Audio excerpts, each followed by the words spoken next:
Good morning. Good morning. How many of you saw the Warriors OKC game last night? That has got to be the game of the season so far. Oh, Patty was saying, well, they lost. And I was sitting there. I was saying, hey, remember when Indiana beat the Knicks? You know, Reggie Miller scored, 8 points in 12 seconds? Don't count this game out yet. Bang, overtime. Steph Curry took over. Wow, it was amazing. But it's nice to be here today on the last Sunday of February 2016.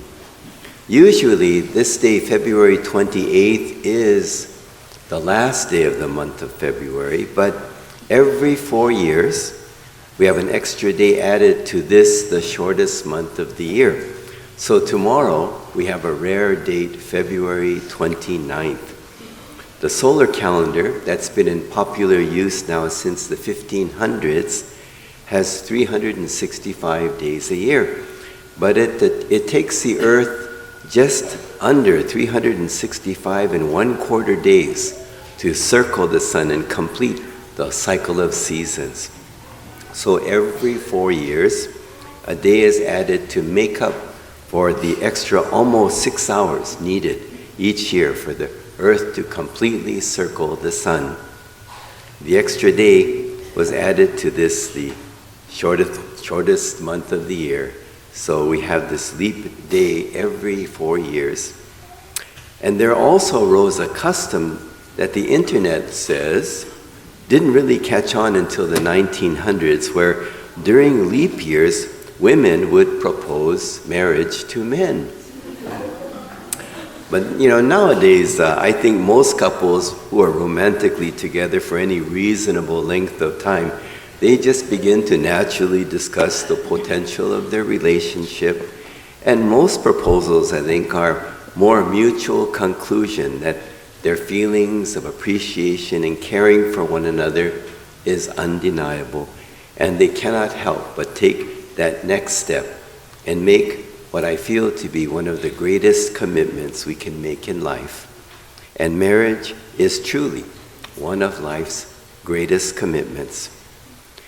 Sometimes I wonder how able our present young generation will be in making real commitments in their lives.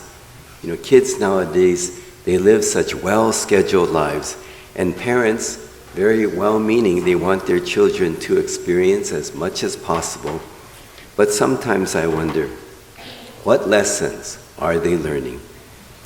I share this story sometimes, but years ago when Patty and Judy Naba were starting out the Girl Scout troop, there was a time when I think 7 or 8 girls wanted to go camping. They wanted to go camping. So Patty is not a camping person.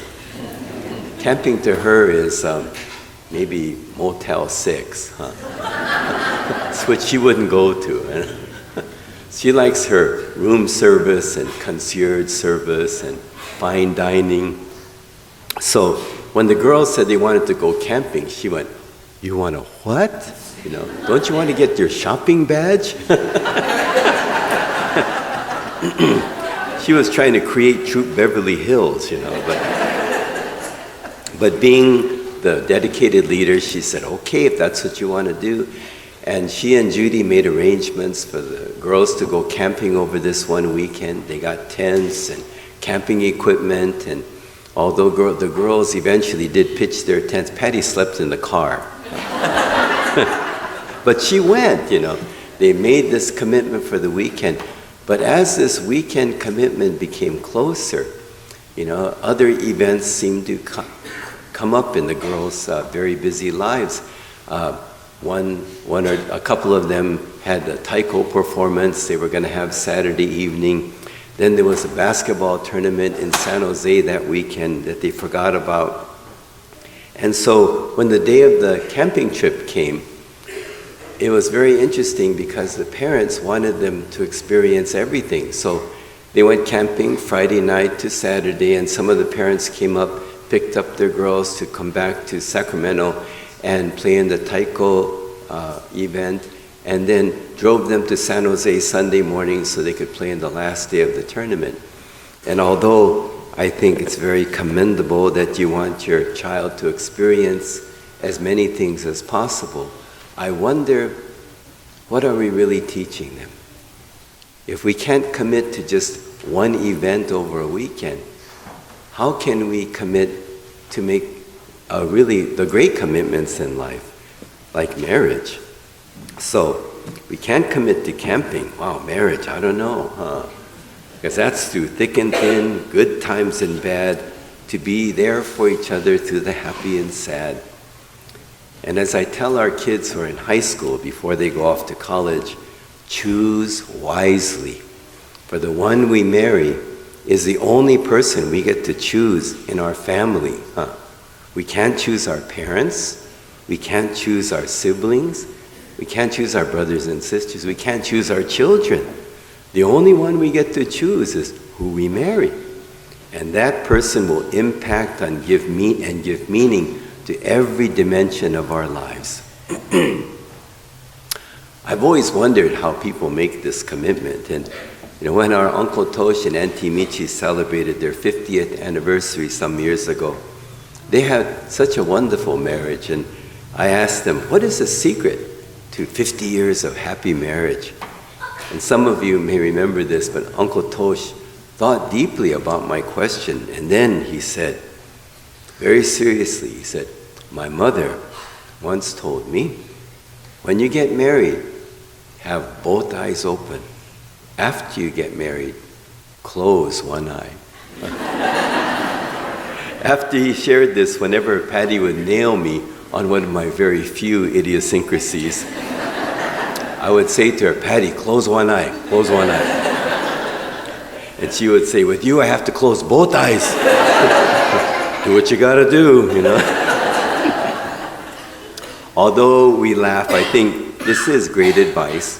Go into marriage with both eyes wide open, looking inside and out. Eyes open and aware of who we are, knowing ourselves, and also how profound the deep commitment of marriage will be in our lives. As once married, I think, then close one eye. Don't be so critical. Let's be more forgiving and patient and help one another to grow to our full potential. I asked also Reverend Yukawa and his wife Michiko, he was the Rinban here before me. I asked Sensei and Michiko, how did you know this was the one for you, pointing to each other? And Sensei said, well, Michiko said to me, if you don't marry me, I will die. And Michiko calmly said, no, dear, that's what you said to me, so I had to marry you. We'll never know who said what to who, but when I think of Patty and I think early on I knew there was great potential because she made me laugh, She made me laugh. I think this is so important, to be with someone that makes us laugh. Laugh at ourselves, laugh at each other, and laugh at the twists and turns that life will bring our way. And there are times when Patty still makes me laugh so hard, my cheeks hurt, holding my side. Even more, we make each other laugh, and it's always still fun to be together. But when we first connected, she was living in Los Angeles and working for an aerospace company called TRW. And I remember early on, we went out on a lunch date. Kids, this is safe, Lunch dates, if it's a flop, then you're only wasting an hour, Nowadays you can go to coffee, So that's very popular. But we had this lunch date at a Japanese restaurant in Gardena. And, while I was eating, we're talking, and then I felt, some rice stick to my face here. And I didn't take it off, I just kept talking to her. And I could see her eyes looking at that. And every time she wanted to point out, and I said, but Patty, and And then she'd listen, and then I would eat more, and then I intentionally tried to get more rice stuck on my face. I did this, and then pretty soon she looked at me and she caught on. Not a word was spoken, and then she had rice stuck on her face. And then it became a very intense, silent contest, who could get more rice stuck on their face or eating. And there was rice all over. I mean, and then we're looking into, oh, she got more on, oh, I got. And then that's when the waitress happened to come over. And she said, is everything okay? Can I get you some tea? And then we both looked up at her. And we had rice all over our face. And the waitress, she just walked away. Oh, gosh. Yeah, that was hilarious. But I knew then, this girl has potential. I think when someone makes you laugh and when you laugh together, that's a sign. That's a really good sign. I think that's not just important, it's essential. And over the years, I know we've had many unforgettable meals together. Now that Hanamatsuri is coming up, I thought last week about this. I shared this with someone and it came to mind. I thought, well, I think I'll share this one too. That after one Hanamatsuri play practice, it was a few years ago, so in the late month of March, we went to the Far East Cafe on Freeport. Thought we'd get a little snack, get a bowl of noodles. And so we're both having, just noodles and eating. And then she looked like she was choking. She had this look on her face like, and I leaned across the table and I said, are you okay? And then she suddenly just coughed, maybe more like a sneeze, and these half-chewed noodles came flying out of her mouth. And I was covered with, and on my glasses, these noodles were stuck, hanging off the rim, and and I looked at her, and she just deadpan she said this, I should have done that on our first date.